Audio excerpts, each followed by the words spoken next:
tey nag dañu ñëwaat ci beneen waxtaan macha allahu ci fàttalante. dafa am loo xam ne nii dafay dal jigéen chaque weer muy lan muy dafay gis mbaax muy dafay gis règle chaque weer rek da koy dal ci bu wéree nag dara dalu ko normalement chaque weer war na koo mën a gis. léegi nag boo ko gisee jigéen bi nekk ci biir néegu sëy nan la war a comporté woo ak borom këram waaye borom kër gi tamit nan la war a comporté woo ak li nga xam ne ni mooy jabaram ci période règle.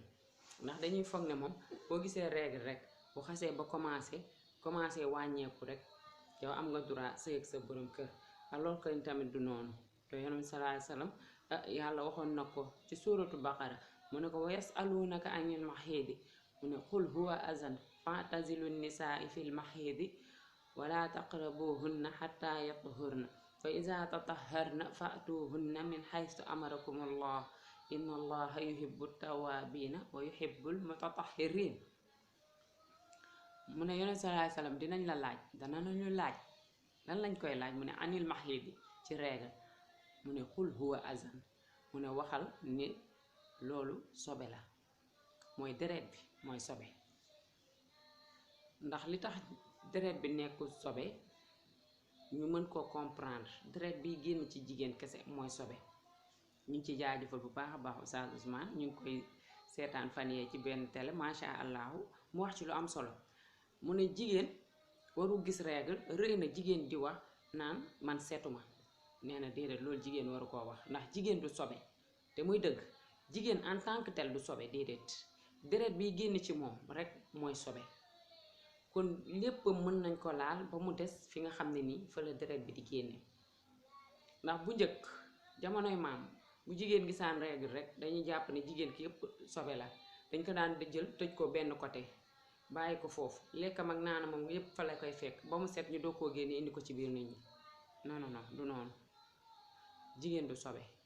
ëpp na nit naan man setuma ne sax duma laal téere sax wala nangam wala tey julliw ma sax moo gën a correct nga naan setuma. nee na ëpp na ci nit di ko wax te muy dëgg. kon jigéen bu tolloo foofu na xam ne moom dafa nekk ci période règle mën na def ak borom këram lépp ba mu des fi nga xam ne ni fa la deret bi di génnee bañ ko faa def.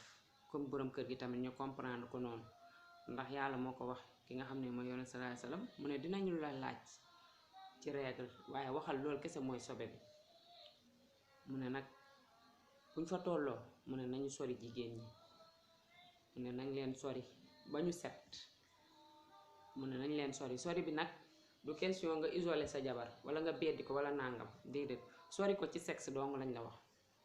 mooy que ni mën nga fóon mën nga raayante mën nga def lépp ba mu des jël sa sexe def ko ci sexam jël sa awra def ko ci awram loolu kese lañ la ci tere mais leneen lu ci tegu amul benn problème. mën ngeen a def lu ne mën na la nekk di la defal ba nga jouir mën nga ko cee nekk di faw moom ba mu jouir mais sa sexe bu mu dem ci sexam loolu kese lañ la tere. mu ne nag bu ñu setee ngeen doog a sëy ak ñoom. seet bi nag du tey dama gis règle bi jeex na rek ma sëy ak moom dangay bàyyi ba mu set ba deret bi jeex ba mu sangu set ba pare nga doog a sëy ak moom.